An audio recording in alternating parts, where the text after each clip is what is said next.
할렐루야, 할렐루야.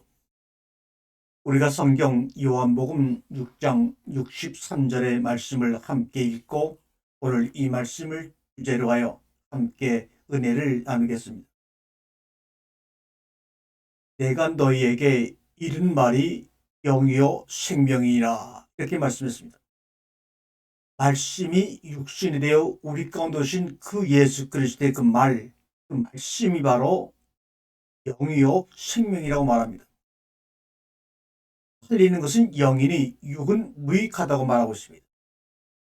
우리에게 말씀하신 그 예수 그리스도 자체, 말씀이신 그 자체, 그분이 바로 우리에게 영으로 임하시고 생명으로 임하신다는 말이죠. 에고 레알레카 휘민 피누마 에스틴 카이 조에 에스틴, 피누마 에스틴 영이요 카이 조에 에스틴, 바로 생명이라고 우리에게 말씀하고 있죠. 그런데 우리가 영이다, 푸니마다, 조에다, 생명이다 이렇게 말하게 되면 그런가 보다 하고 생각을 할 수는 있지만 우리 몸으로 부딪혀오는 그 실체를 우리가 정확히 이해할 수가 없는 단어입니다. 그래서 주님께서는 르아우나, 흔히 말하는 그 영이라는 히브리어 르아우를 바람, 숨을 쉬다, 숨결이라는 뜻으로 쓰였던 그 단어를, 그렇게 쓰이고 있는 그 단어를 영이라는 단어로 주님께서 사용을 하셔서 르아우 이렇게 말씀합니다. 르아우. 그러므로 영이나 생명에 대해서 우리가 정확히 이해하기가 힘들 때에는 르아우의 원래 뜻인 바람, 숨을 쉬다는 그 단어의 의미를 한번 되새겨 보면 좀 더 영이라는 의미에 다가가지 않을까 생각합니다. 바람이라는 것은 참으로 자연스럽습니다. 강한 바람, 솔들바람, 봄바람, 그 바람의 강도에 따라서 우리 몸이 느끼고 부딪히는 그런 감정과 공감대는 분명히 다릅니다. 그렇기 때문에 이 바람은 사람에 의해서 해석되어지거나 사람에 의해서 설명되어지는 것이 아닙니다. 그저 바람을 맞게 되면 봄바람이 시원하구나, 강한 폭풍과 같은 그런 태풍을 맞을 때는 이 바람을 통해서 모든 것이 다 부서질 것 같구나, 기쁨과 때로는 두려움을 느끼게 하는 다양한 바람의 성격들은 생각으로, 이성으로 알아채는 것이 아니라 우리 몸으로 부딪혔을 때만이 알아챌 수 있는 것입니다. 숨결도 마찬가지입니다. 우리 아버지에게 첫 숨결을 불어넣어줬던 바람, 그 영은 우리 아버지의 마지막 한숨을 거두어갑니다. 저희 아버님도 장로님으로 계시다가 돌아가신 지 이제 꽤 10수년이 되었습니다. 오래 살아계시다면 103세의 나이를 아마 가졌을 텐데 좀 일찍 돌아가셨습니다. 아버지에게 첫 숨결을 불어넣어줬던 바람, 그 영, 그 생명이 우리 아버지의 마지막 한숨을 거두한 것처럼 또 이 바람은 나 자신에게, 또 우리 자식들에게, 여러분에게 생명의 전기를 불어넣고 있습니다. 그러나 이 생명의 전기를 불어넣고 이 바람을 맞은 우리들은 이 바람을 설명할 수가 없습니다.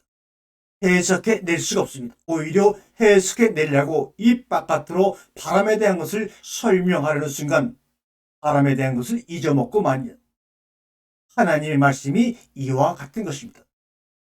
하나님의 말씀은 우리에게 해석당해지는 것이 아닙니다. 왜요?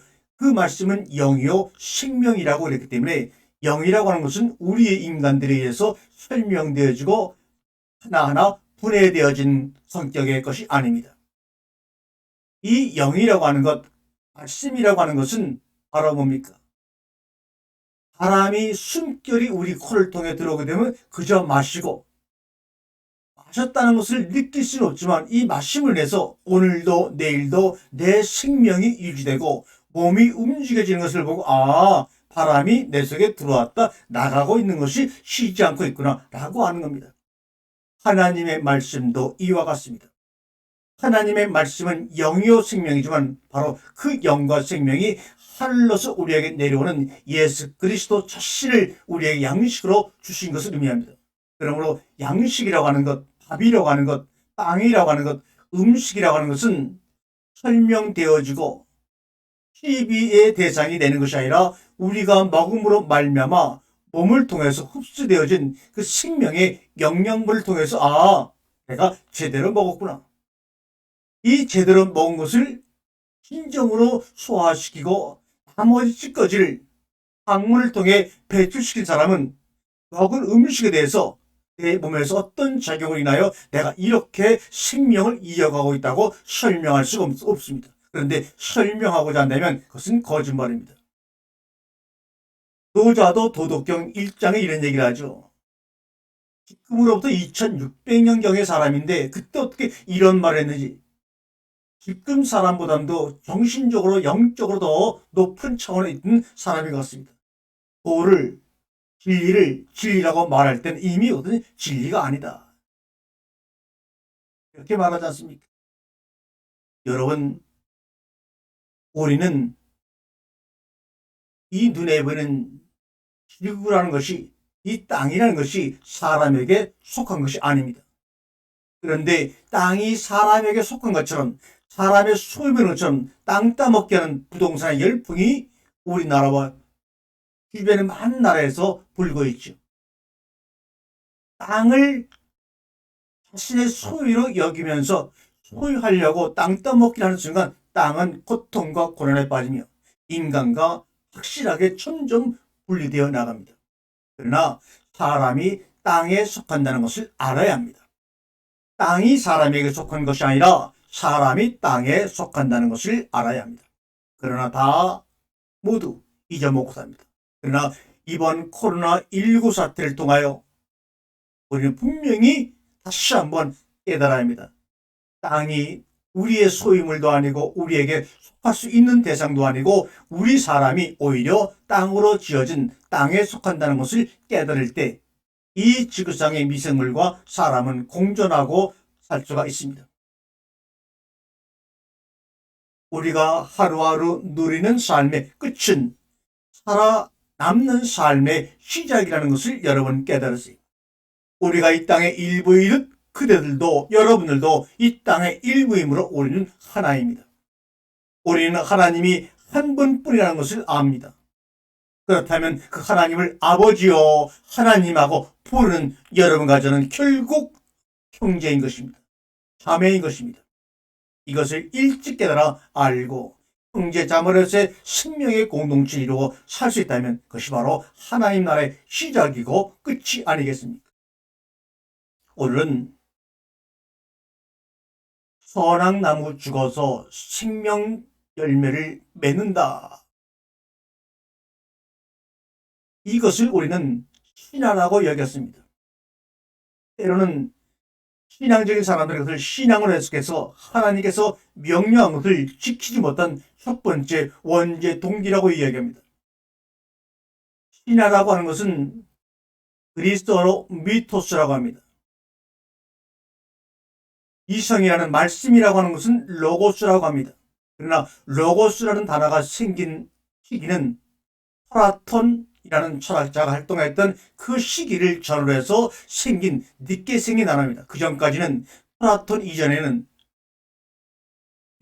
로고스라는 단어가 만들어지지 않았고 사용되지도 않았고 오직 미토스라고 하는 신화의 개념에서 모든 것이 전해지고 기록되었습니다. 그 미토스라고 하는 신화, 다시 말하면 문자가 없었을 때 입과 입을 통해 전해 내려오는 그 신화에는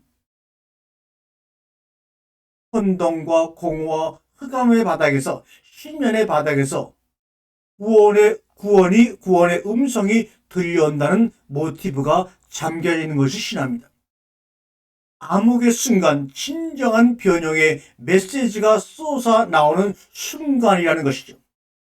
가장 칠흑 같은 암흑의 순간에 빛이 비치고 빛이 나옵니다. 어둠의 순간에 눈이 보이기 시작합니다. 창세기 1장 2절에 땅이 혼돈하고 공허하며 흑암의 깊은 중에 있다고 말합니다. 외하렛 하에타, 호와 모 외우석. 이런 혼돈과 공허와 흑암 가운데서 하나님 이르시되 빛이 있으라 하심에 빛이 있었고 와요멜 엘로임 예이 오르 와헤이. 신화가 지니는 중요한 문제는 창세기를 신화적인 측면으로 분리한다면 문자가 없을 때의 이야기로 전해 내려온 창세기 1장부터 11장까지의 내용을 우리가 미토스, 선사시대의 사건, 신화라고 이야기합니다.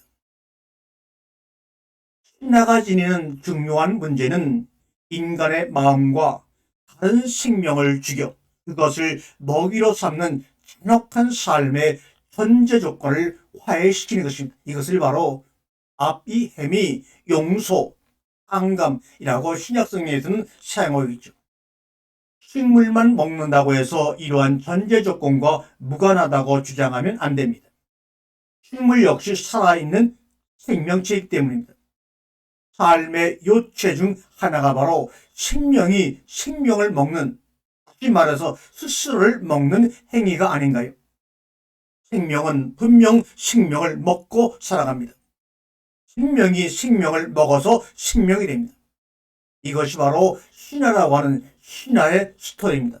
왜냐하면 로고스라고 하는 것은 논리적, 합리적 이성으로 표현할 수 없고 이해할 수 없는 불가능의 세계를 가능의 세계로 연결시켜주는 언어, 이야기가 바로 신화, 미토스라고 하는 것입니다. 그래서 이런 것을 인식하는 인간의 마음과 먹는다는 아주 근본적인 사실에 대한 인식을 화해시키는 것, 곧 주로 생명을 죽이는 것으로 이루어지는 잔인한 의례의 기능이 되는 것입니다. 말하자면 우리가 사는 이 세속적인 세상은 원초적인 범죄에서 비롯되는데 바로 이 원초적인 범죄를 모방하고 사회 구성원이 모든 이 모방의 의례에 참가함으로써 위에서 말한 마음과 인식을 화해를 시키게 되는 것이죠. 인간의 마음과 삶의 조건을 화해시키는 일, 이것은 창조 신화의 기본 구조와 뼈대리입니다. 그래서 어느 대륙에서 말하는 창조 신화는 서로 엇비슷하고 비슷비슷한 언어로 표현될 수밖에 없었던 것입니다. 최초의 인류인 아담과 이브가 살던 에덴 동산에서 살던 꿈같은 그 낙원은 거기에는 시간도 없고 탄생도 없고 죽음도 없는 것입니다. 그러나 그것만 없습니까? 아닙니다. 삶이, 인간의 삶도 그 속에서는 있을 수가 없는 것이죠. 여자는 남자 속에서 나왔습니다. 이 말은 사람의 유전자, 미토콘드리아, DNA는 여자를 통해서 전해진다는 것을 깨달을 수가 있죠. 간단하게 말해서 인류의 소갈은, 씨알은 바로 여자란 말입니다.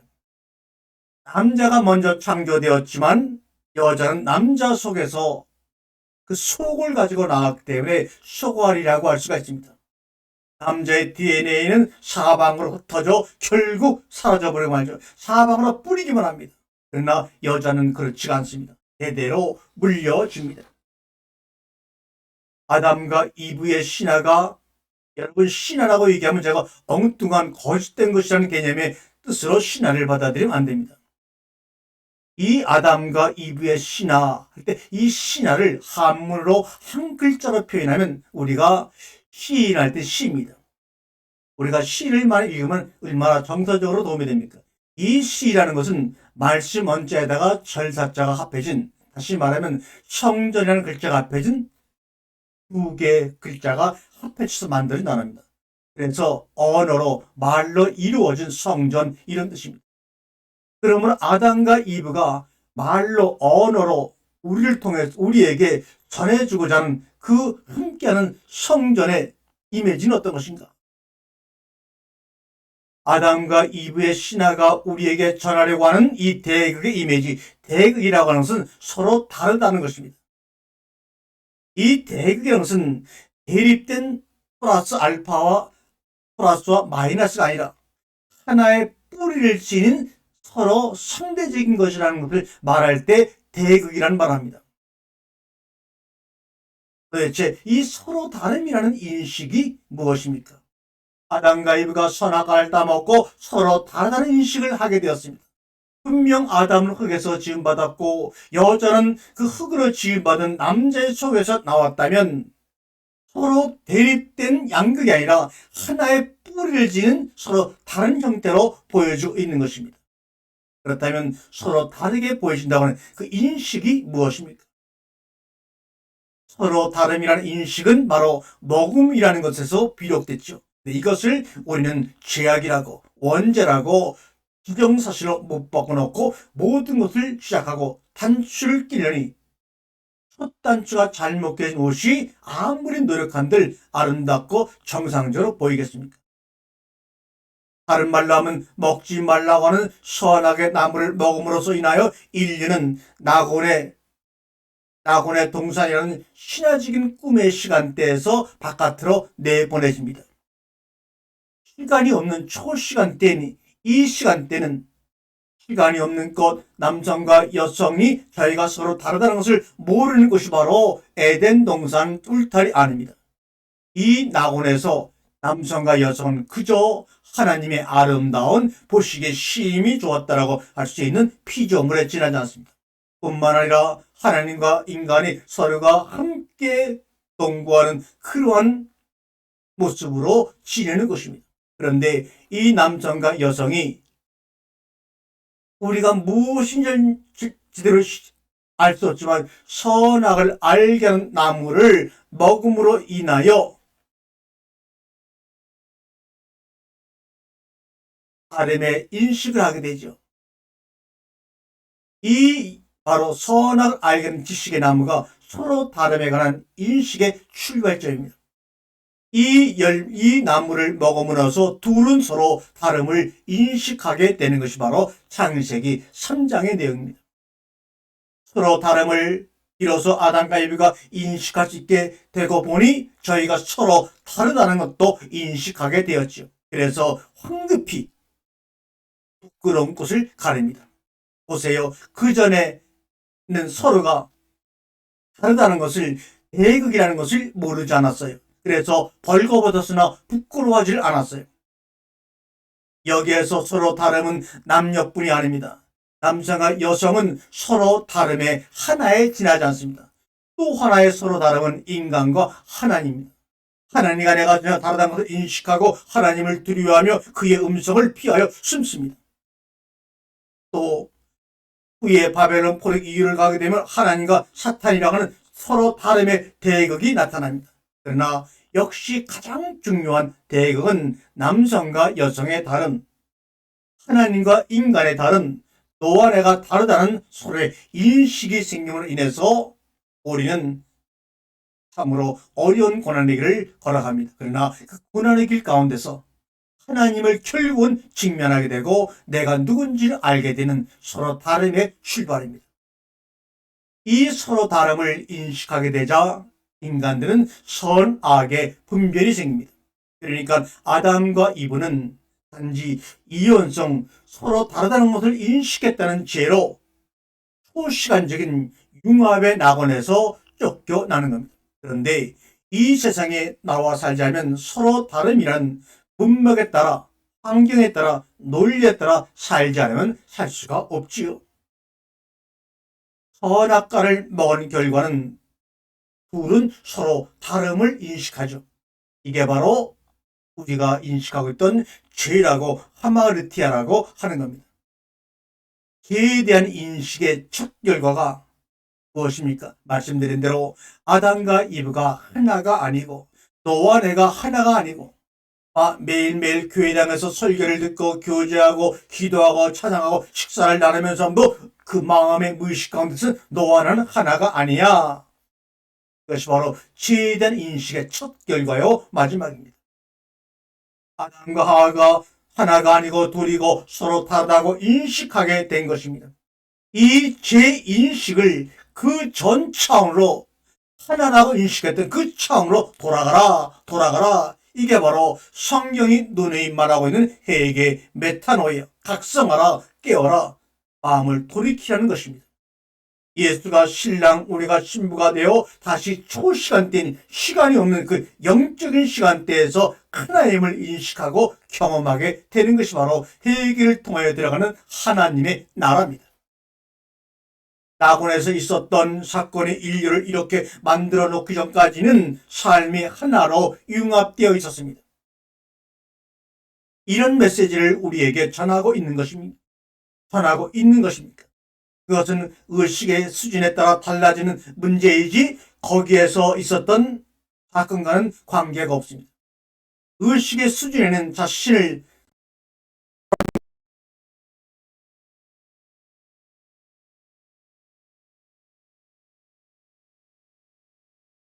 처럼 이름할 수 없는 것, 그것은 이름을 붙일 수 없는 것입니다. 그것은 모든 이름을 초월해서 존재합니다. 엘로힘입니까? 아닙니다. 나야 나. 이름을 이름이라고 부를 때 이미 그 이름의 존재 자체는 잊어먹는 겁니다. 이름이 없는 그 나야 나를 만날 때 우리의 삶의 신비가 열리고,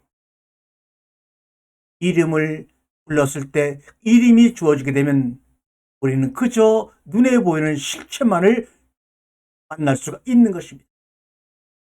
하나님이라는 말은 우리 언어에서 정말로 상당히 애매모호한 말입니다. 왜냐하면 이 말은 기왕에 알려진 그동안의 사람들이 갖고 있던 생각을 하나로 묶어서 약속된 문자를 나타내는 것이기 때문입니다.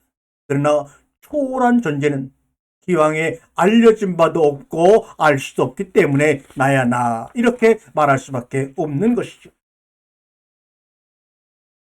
하나님은 이름과 형상에 넘어 있는 존재인 것입니다. 마이스터 하르타라는 철학자는 궁극적인 떠남, 최고의 떠남은 하나님을 위한, 하나님으로부터의 떠남, 모든 관념을 초월하는 경험을 위해 하나님이라는 관념으로부터 떠나는 것이라고도 이야기했습니다. 우리가 세상을 살아가는 삶의 신비는 인간이 만든, 인간이 인식하고 있는 모든 개념 너머에 있습니다. 그런데 우리가 알고 있는 모든 것들의 이름을 지어주는 순간에는 그 지어진 실체 그 너머를 우리가 알지 못합니다. 그래서 이름이 없을 때, 이름이 없는 그분을 만날 때만이 우리의 삶의 신비가 열리는 겁니다. 우리가 아는 것은 모두 존재하느냐 존재하지 않느냐, 많으냐 적으냐, 진실하냐 악하냐, 나에게 유익이 되느냐 유익이 되지 못하는가는 개념적인 용어에 그 문자에 갇혀서 살아갑니다. 우리는 항상 상대적으로 다름이라는 용어 안에서만 생각할 줄 압니다. 그러나 궁극적인 실체인 하나님은 서로 다른 너머의 만물의 뿌리로 존재하고 계시다는 것 우리가 알지요. 나는 하나님 아버지를 잃고 나 자신을 잃었어요. 남들 앞에선 안 그런 척 살아가지만 시시포스의 바위를 굴려 올리면서 날마다 똑같은 채바퀴 돌듯 우리는 습관적으로 같은 형태의 삶을 살아가고 있습니다. 그러면서도 난 괜찮아 아닙니다. 하나님을 직면하고 나 자신이 누군지 알게 되면, 그래서 나야 나라고 말씀하신 그 하나님의 음성을 모세처럼 경험하게 된다면 우리의 삶 가운데 신비가 열리는 거예요. 그것은 이론적으로 누구에게 문자로 표현할 수 있는 차원의 경지가 아니기 때문에 침묵할 수밖에 없는 거예요. 그러니 사람들이 볼 때는 그 사람을 바보의 생각을 갖고 살아가는 사람처럼 인식되지만, 그러나 거기에 주눅들 필요가 전혀 없습니다. 왜 우리가 서로 다름이라는 상대적으로 이원성의 용어 안에서만이 생각을 하게 됩니까? 인간의 한계가 그거 외에 달리 생각을 할 수가 없기 때문입니다. 우리 시대의 현실의 본질이 그렇습니다. 현실 체험의 본질이 바로 그렇습니다. 남성 대 여성, 부자 대 가난함, 삶 대 죽음, 성과 악, 너와 나, 이것과 저것, 갑과 을, 진실과 허위, 이렇게 나누지 않으면 이 이름 지어진 이 세상에서는 살아갈 수가 없어요. 이 세상 모든 만물은 이혼론으로 상대적으로 둘로 나누어 이루어져 있기 때문에 신분의 차별, 가진 자 없는 자의 차별이 여기서는 종식될 수가 없습니다. 하지만 신하는 하나님의 말씀으로 지어지는 그 성전 안, 그 나라 안에서는 우리에게 이연성의 이면에는 이론성의 세계가 있어서 서로 다름이 서로 꼬리를 물고 있음을 암시하죠. 그래서 노자의 도덕경의 말로 의하면 서로 다름은 대립된 양극이 아니라 하나의 뿌리를 지닌 상대적인 것이라고 이야기를 하죠. 영국의 시인이자 화가인 시인 브레이크는 영혼이란 시간의 산물에 대한 애정 속에 존재한다고 했습니다. 이게 무슨 말이죠? 속세의 근원은 바로 저 너머 영혼입니다. 영혼은 스스로 이 세상으로 흘러나오는 것입니다. 내가 가는 것이 아니에요. 하나님에 관한 기본적인 신화적 관념이 바로 영혼입니다. 하나님은 하나여도 속세에 내려와서는 여럿으로 나뉘어 우리 안에 거하시죠. 이것을 하나님은 편지하시다 이렇게 얘기합니다. 그런데 영혼이라는 것은 모든 생각, 변주, 영역 차원에 너머에 있습니다. 우리 안에서 이 차원에서 아무리 노력하고 충성하고 헌신하고 신앙생활하며 믿음을 가져도 그 너머로 건너가지 않으면 영혼을 경험할 수가 없고, 그런 사람들은 또 영혼을 안다고 설명을 하니 세상이 참으로 혼돈스럽죠.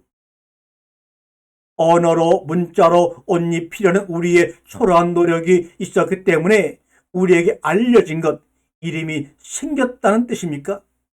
하지만 인간으로서 이 어마어마한 존재를 던기 위해서는 초라하지만 남루하지만 언어의 도움을 빌려서 남성신이다, 여성신이다 뭐다 할 수밖에 없지 않겠습니까?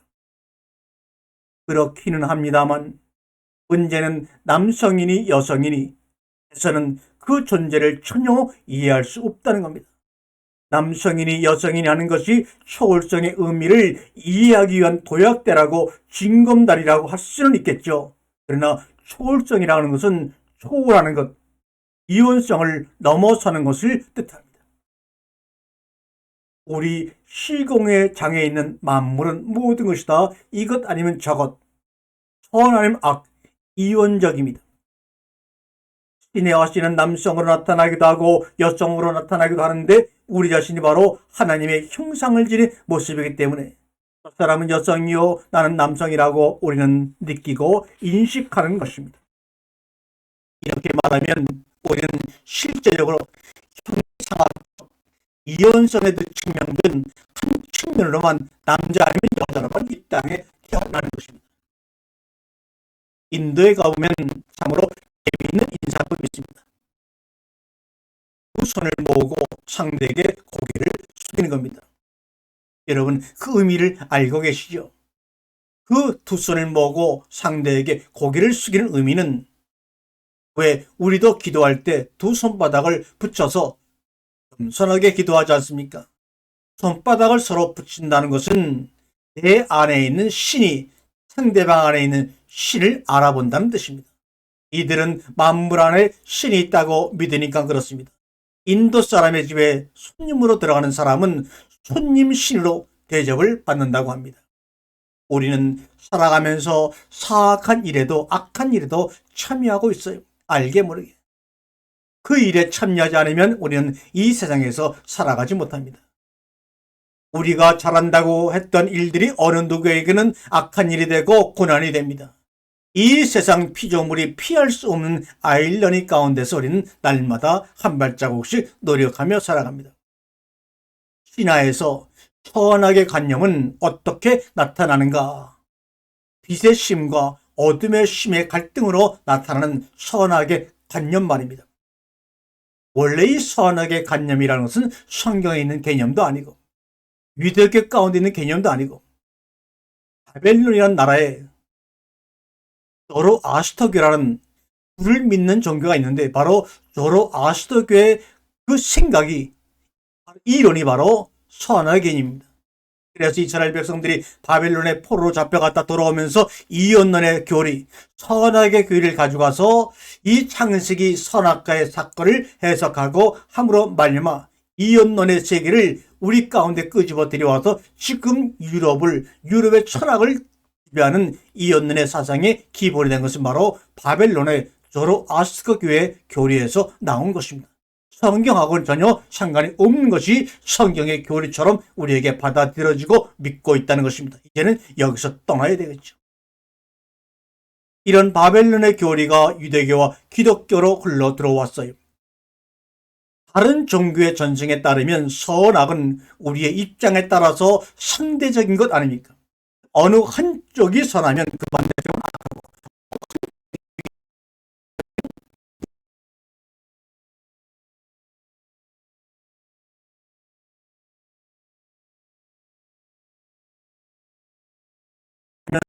물러서지 않고 자기가 맡은 역할을 해낼 수가 있는 것입니다. 그러나 그것만 알아서는 아니 됩니다. 이 참혹함이, 이 혼돈과 공허와 흑암이 바로 신비, 무섭고도 놀라운 신비의 바탕이라는 것까지 알아야 합니다. 혼돈과 공허와 흑암이 짙은 이 땅 가운데 하나님의 신이 운행하고 있기 때문입니다. 하나님의 놀라운 하나님의 신비가 움직이는 그 바탕에는 바로 혼돈과 땅의 공허와 땅의 흑암이 서로 깔려 있는 것이죠. 인류는 선악뿐만 아니라 남성과 여성, 정당함과 부당함, 이것과 저것, 빛과 어둠까지 알게 하는 지혜의 나무 열매를 먹었습니다. 이 시간의 공간 안에 있는 모든 것들은 다 이원적입니다. 이 말씀을 들으면서도 옳은가 그른가, 여러분 마음속에 드는 다양한 이원적인 생각들이 여러분의 생각을 혼탁하게 만듭니다. 과거와 미래가 그러하고 삶과 죽음, 존재와 부존재가 그러합니다. 우리에게는 사랑의 영역과 전쟁의 영역이 있습니다. 프로이드는 이것을 에로스와 타나토스, 사랑과 죽음이라고 이야기했습니다. 헤라크레이토스는 신에게는 모든 것이 선하고 옳고 의로우나 인간에게는 어떤 것은 옳아 보이고 어떤 것은 옳아 보이지 않는다고 썼습니다. 삶의 여러 어려움 중 하나는 이 양자의 존재를 인식하고 살아야 한다는 것이겠지요. 말하자면 나는 중심을 알고 있다.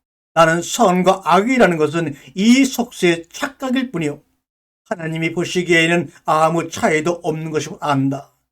이러한 인식과 함께 살아야 한다는 것입니다.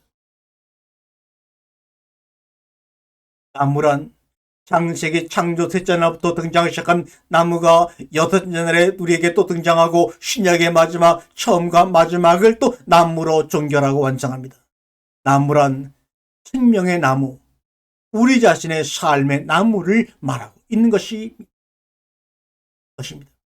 나무 위에 두 마리 새가 앉아있다고 하면 상상을 해보세요. 아주 약삭 빠른 녀석들입니다. 그런데 한 마리는 그 나무의 가시를 먹는데 다른 한 마리 새는 먹지 않고 관찰만 합니다. 자, 나무의 가시를 먹는 새는 그 가시를 죽이고 있는 것이죠. 그러나 관찰만 하고 있는 새는 필경 남을 죽이진 않지만 그 새 자체가 필경 굶어 죽고 말 것입니다. 무슨 말입니까? 생명이라고 하는 것은 결국은 먹고 산다는 이야기입니다. 먹으면 죽는다, 안 먹으면 죽는다, 먹어야 산다. 하나님이 우리에게 생명에 관한 이야기를 먹으면 죽는다로 이야기하시면서 마지막 아들 예수님을 통해서는 먹지 않으면 죽는다, 먹어야 산다.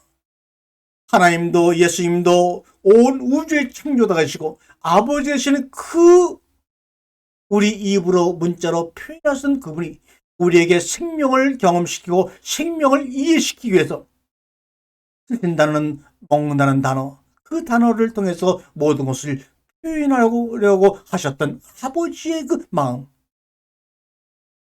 결국은 생명은 먹고서 산다는 이야기를 통해서 우리에게 경험되어지게 하는 아버지의 마음. 그래서 나는 하늘의 양식이야, 나를 먹어라. 오늘도 여러분이 들려준 이 말씀은 여러분이 먹어서 소화시켜서 여러분이 이 음식이 무엇인지 설명할 수 없게 되었을 때 진리를 진리라고 내가 들은 이 말씀이 이것이라고 말하지 않는 차원 그 너머로 갔을 때 여러분 속에 삶의 신비가 열리는 것입니다. 생명은 생명을 먹고 살지요. 그런데 그 생명을 나의 제사함을 위해서 제물로 바칩니다. 바치라고 했으니 바칩니다.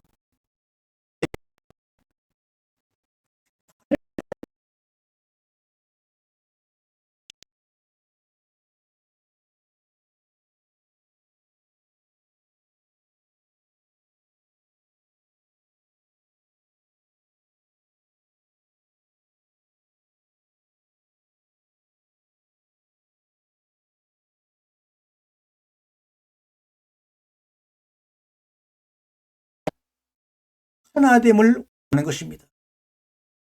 하나됨을 회복하는 것을 하나님이 말씀하고 싶었던 것은 아닌지요. 우리가 회개하고 뉘쳐 깨달을 경우 이 순간의 세상이 곧 영혼이라는 확신을 갖고 경험하게 됩니다. 맞습니다. 맞습니다. 바로 그것입니다. 영혼이라는 것은 뒤에 오는 것이 아닙니다. 영혼이라는 것은 죽어서 맞이하는 것이 아닙니다. 영혼은 그리 긴 시간도 아닙니다.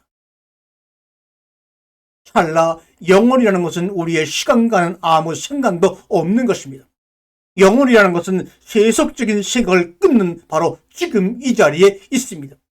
말씀을 분석하고 이해하려고 하는 그 생각을 끊고 하나님의 은혜 가운데서 성령을 통하여 주신 음식을 맛깔나게 먹을 때 거기서 바로 인간의 이 세속의 모든 이름있음의 생각이 끊어지고 하나님의 생각이 여러분의 마음과 몸속에 춤으로 다가올 것입니다. 천국의 개념이라는 문제로 보면 거기에는 더 없는 행복을 누리면서 영혼이라는 것을 생각에도 두지 않는 곳입니다. 영혼과는 아무 상관없이 하나님 안에서 끊임없이 더 행복을 누린다는 것이죠. 하지만 선악의 분별이 없이 지금 이 자리에서 만물의 영혼을 경험하면 어떻습니까? 여러분과 나 사이 옳고 그름, 전하는 자와 듣는 자의 분별이 없이 지금 이 순간에 만물의 영혼을 경험하면 어떻습니까? 얼마나 좋겠습니까? 우리가 세상에 지리를 다루는 지리학이라는 학문이 있습니다.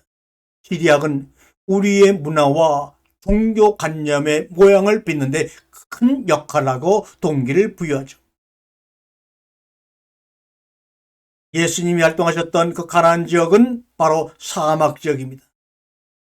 사막의 신은, 사막에 살던 사람들이 믿던 신은 초월의 신이 아닙니다. 단수로서의 우림의 신도 아닙니다. 우림에는 복수로서 신들이 있습니다. 사막으로 가보세요. 사막으로 인간들이 나오면 하늘도 하나요. 세상도 하나처럼 경험되어지고 느껴지게 됩니다. 그러니 당연히 하나님도 신도 하나일 수밖에 없는 것이죠.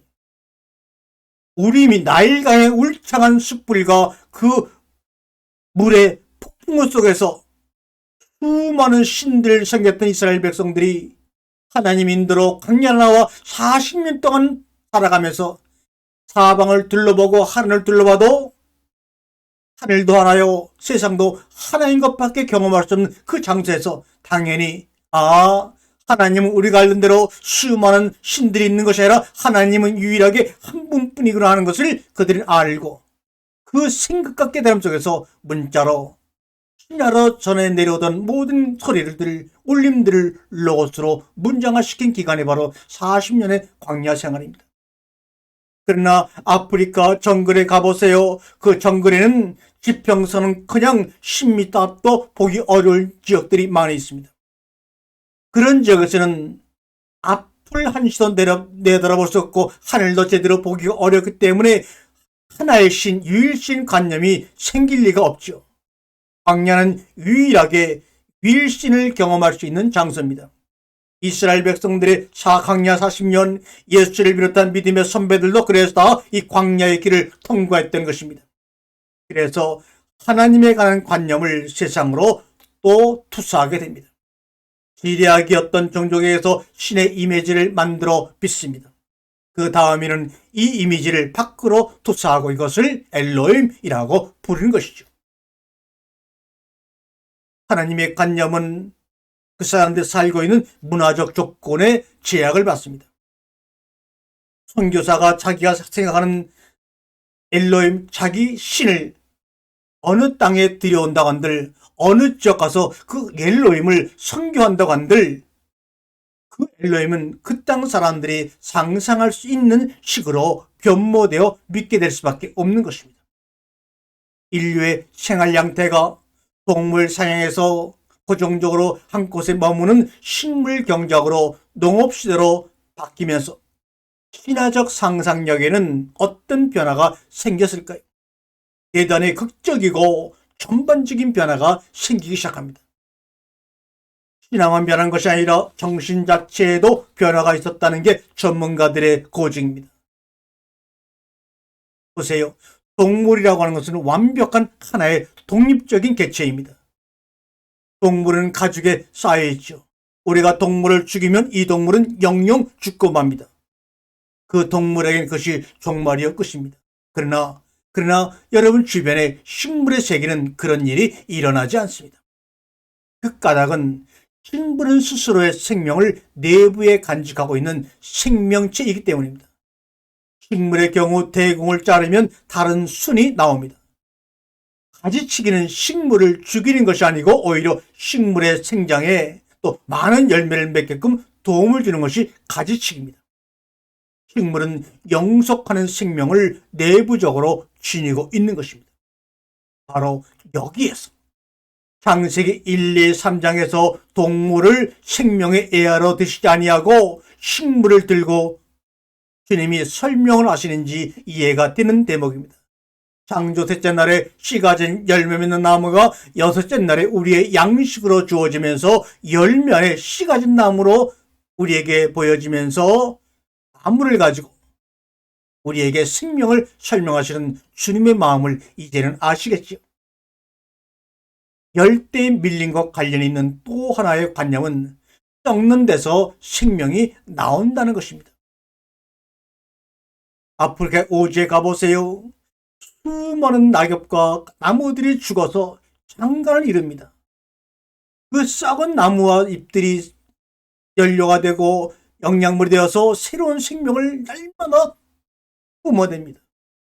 여러분, 장관을 이루는 적성 붉은 소나무의 숲을 본 적이 있습니까? 이 숲에는 수십 년 전에 잘린 적성에 어마어마하게 큰 구리트기가 많이 있는 것을 저는 봤습니다. 그런데 이 썩어가던 구루터기에서 새순이 올라오는 것 아니겠어요? 물론 구루터기에서 나온 겁니다. 나무의 경우 사지를 자르면 다른 것이 나옵니다. 선인장 종류 같은 거나 이런 경우들은 우리가 그냥 잘라서 아무데나 꽂아도 생명이 또 자랍니다. 따라서 숲과 농경 문화에는 궁극적인 것으로서의 죽음이 아닌 새 생명을 위해 반드시 필요한 것으로서의 죽음이 있습니다. 마지막 종말로서의 죽음이 아닌 새로운 생명을 잉태하기 위해 반드시 필요한 것으로서의 죽음, 이것이 바로 선악을 알게 하는 나무를 먹으면 죽고 죽으려 말하는 그 죽음의 의미입니다.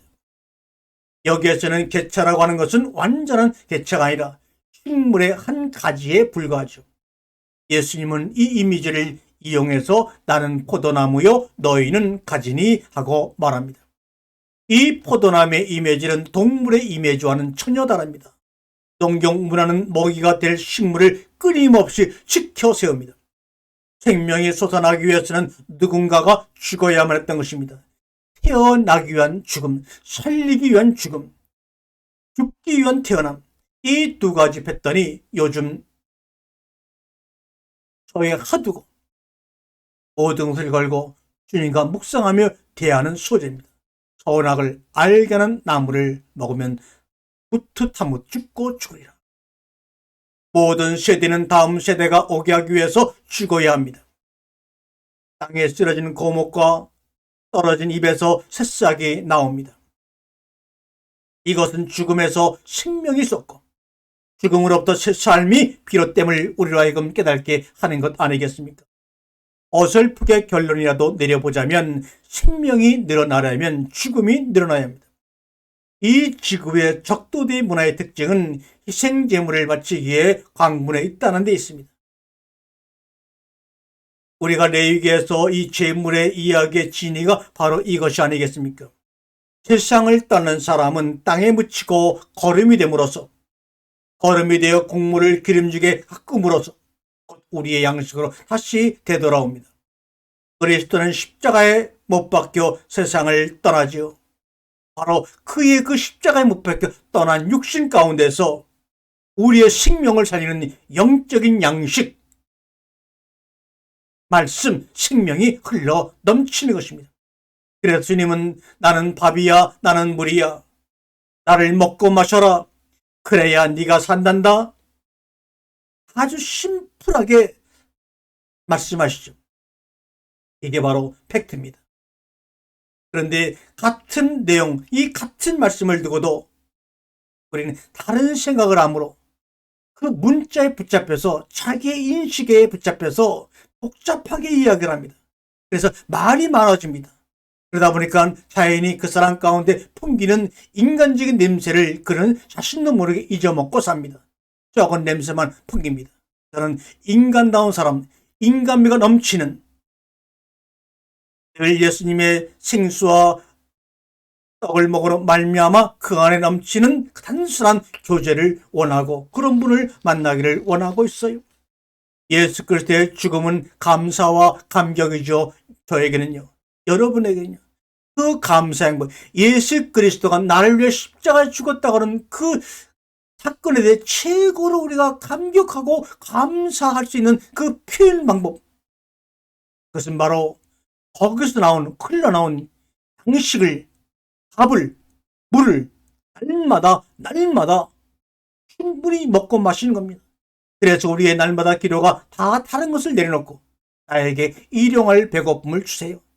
일용할 배고픔을 주어야지만 그 날마다 십자가의 죽음에서 흘러나오는 그 양식, 영적인 양식을 먹고 마실 수 있는 것이지, 내 믿음으로 그것을 양식으로 생명으로 취할 수 있는 것은 아닙니다. 그런데 우리는 먹지는 않고 해석만 하고 듣기만 하고 분별만 하고 믿습니다 하면서 그렇게 살아가니 그 속에 혼돈이, 공허가 사라질 리가 없죠. 이것이 바로 폐악이라고, 이것이 바로 부패한 것이라고 이사야 선지자가 이사야 1장에 말씀하고 있습니다. 그러면서 영원한 것을 주시는데도 불구하고 그것을 취할 생각도 아니하고 사라져버리는 것들만 붙잡고 달라고 믿습니다 하고 있으니 이 답답한 노릇을 어찌합니까? 양식이 아닌 것들을 위해서 평생 믿음이라고 믿음 생활하고 있는 이들이요. 예수의 육신이 죽어 우리에게 주신 영의 양식은 그만두고 그 죽은 냄새만 나는 육의 양식에만 매달려 있으니 우리 예수님이 얼마나 마음 아파하실까요? 울고 있지 않을까요? 우리가 삶의 어려움 때문에 울고 있는 것이 문제가 아니라 바로 우리를 바라보고 울고 계시는 그 예수님의 모습을 바라볼 때 우리의 심령 속에는 나도 모르는 평안이 찾아 깃들일 것입니다. 그리스도의 이야기는 원래 농경 문화권에 속하던 이미지가 승화된 것입니다. 에덴 동산의 문화권의 이미지가 승화된 것이라는 느낌을 받지요. 예수 그리스도는 동산 정원에서 십자가에 매달려 세상을 떠나십니다. 이 십자가는 바로 나무입니다. 예수 자신은 그 나무의 열매가 되는 셈이죠. 그것이 바로 예수의 그리스도와 그러므로 예수 십자가의 죽음을 통해서 맺혀진 그 양식을 먹고 날마다 누리는 사람을 그래서 우리가 그리스도화 되었다, 그리스도인이다라고 이야기합니다. 그리스도는 영원한 삶의 열매입니다. 이 나무는 에덴 동산에 있던 두 번째 금단의 열매인 생명 열매입니다. 인간의 선악을 분별하게 하는 첫 번째 나무의 과실을 따먹자 하나님은 이 인간을 에덴 동산 밖으로 내어보냅니다. 에덴 동산 안은 모든 것이 하나로 통합되어 있던 곳입니다. 남녀와 선악과 하나님과 인간이라는 이원적인 구별이 없는 곳이죠. 그런데 인간은 여기서 이원성의 과실, 선악을 알게 하는 나무를 먹고는 내어보냄을 당합니다. 이렇게 내어보냄을 당한 인간을 다시 에덴 동산으로 돌아가게 하는 나무는 바로 영생의 나무 생명과의 과실입니다. 이것은 생명나무를 먹은 자만이 경험하고 고백되어질 수 있는 것입니다.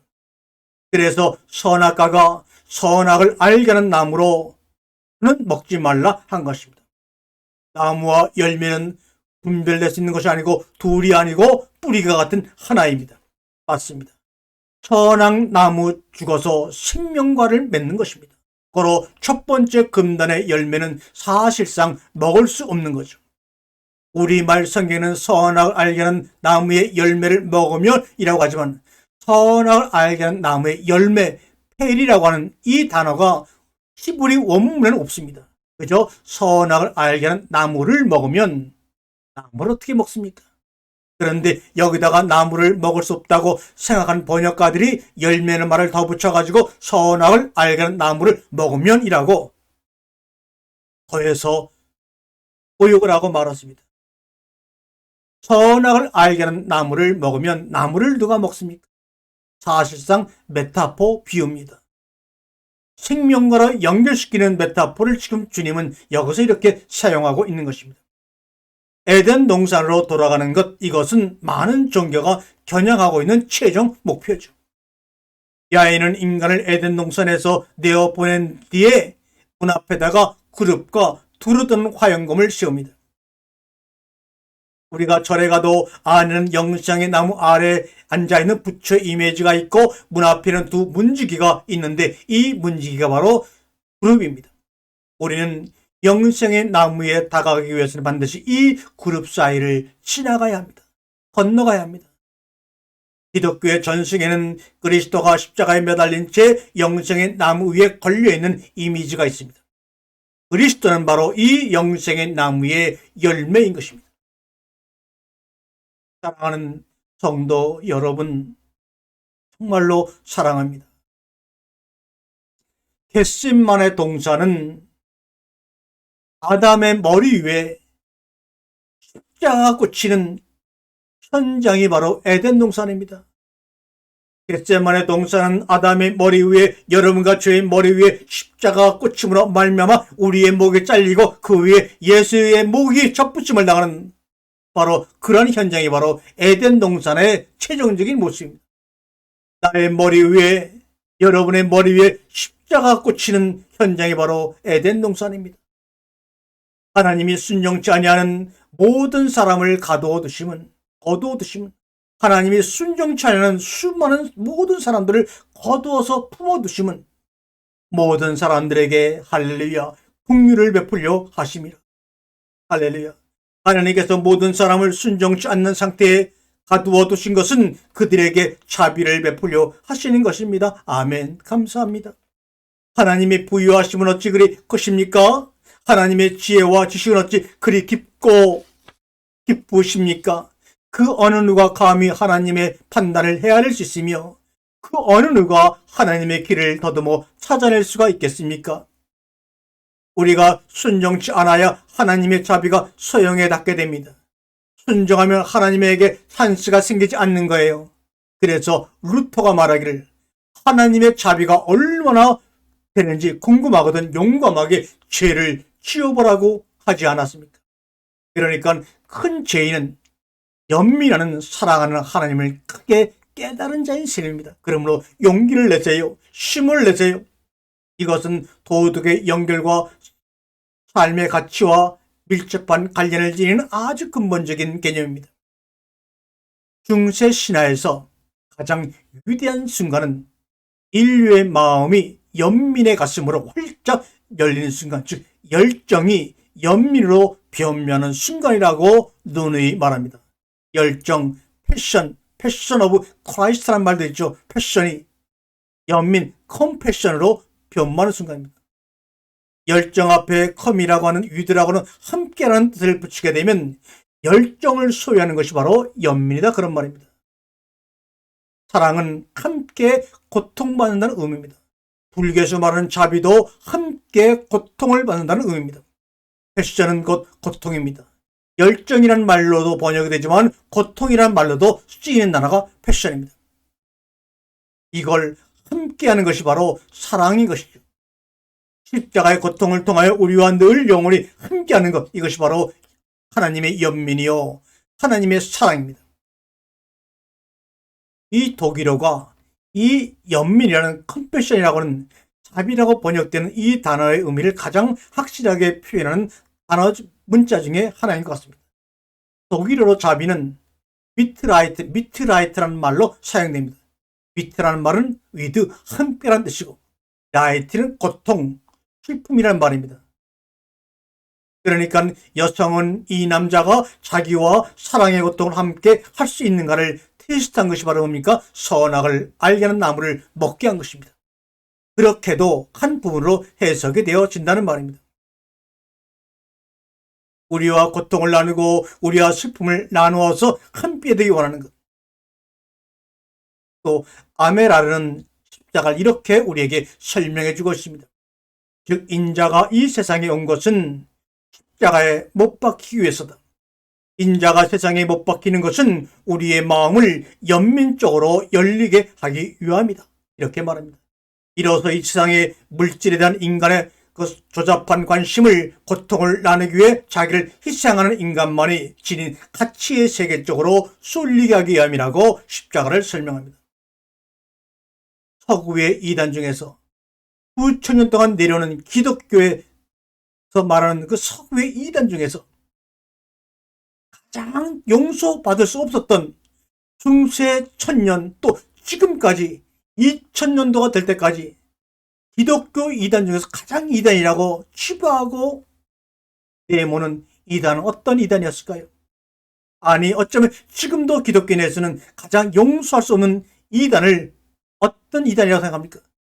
신천지입니까? 통일교입니까? 그까짓 거 아무것도 아닙니다. 신정 서구의 이단 중에서, 기독교가 말하는 이단 중에서 가장 큰 이단은 과거에 지금도 이 한마디로 자기의 신앙을 고백하는 자들을 이단으로 여기고 화형시키고 세상과 분리시켰습니다. 그 단어가 뭡니까? I and my father are one. I and my father are one. 나와 아버지는 하나이다. 이 말을 하는 사람들은 감히 불경죄로 몰아서 다 죽이고 말았습니다. 에고 카이 호 파텔 엔 에스맨. 요한복음 10장 30절, 나와 아버지는 하나라고 하는 그 예수님의 고백을 자신의 고백으로 되새긴 사람들을 다 이단으로 몰아서 죽였던 것이 기독교의 역사입니다. 지금도 그렇습니다. 교회 내에서 에고 카이 오 파테르 엔 에스맨, I am my father are one. 나와 아버지는 하나야 라고 외치는 사람들을 다 교회 내에서 한쪽으로 왕따시키고 있습니다. 나와 아버지는 하나다라는 말을, 이 무슨 말입니까? 그리스도의 말인데 이것은 바로 이 말을 고백하는 자들만이 그리스도인이 되는 것입니다. 이런 걸 체험한 사람은 이단자로 몰려 화형을 당했습니다. 예수도 바로 나와 아버지는, 요한복음 10장 30절에 나와 아버지는 하나다. 에고 카이 후 파틀 엔 에스멘, 이 말을 하는 순간에 하나님을 모욕한 불경죄로 정죄를 받아 십자가에 매달려 죽었습니다.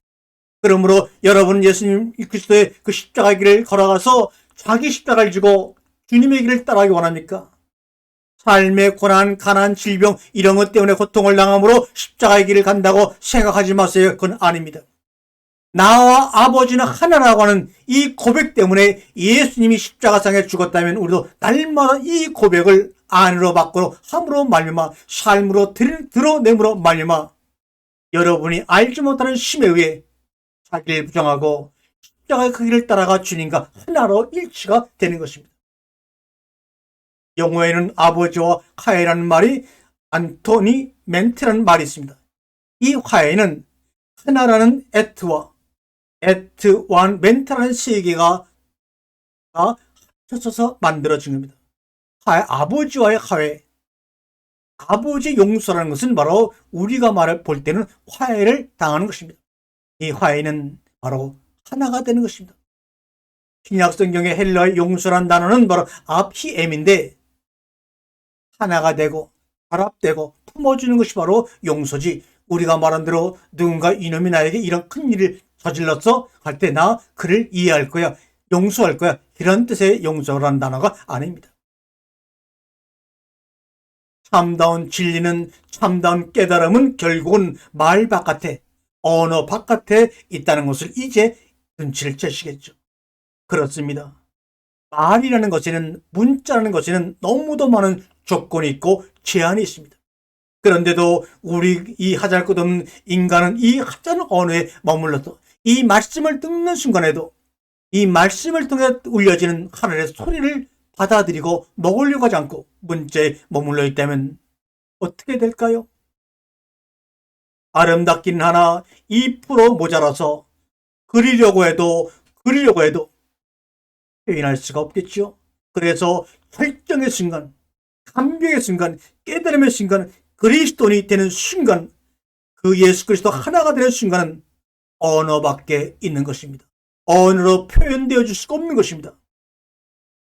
침묵이 그 모든 것을 대변하겠죠.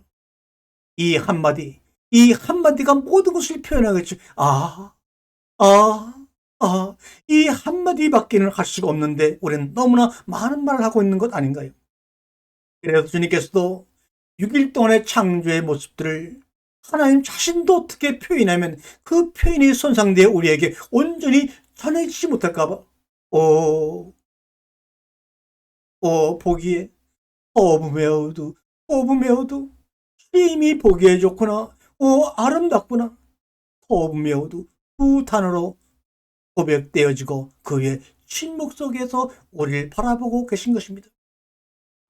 아름답구나, 보기에 힘이 좋구나 하셨던 하나님의 고백은 바로 이런 뜻의 고백이 아닐까. 오늘 이 시간에 함께 말씀을 나누어 보았습니다. 할렐루야, 감사합니다.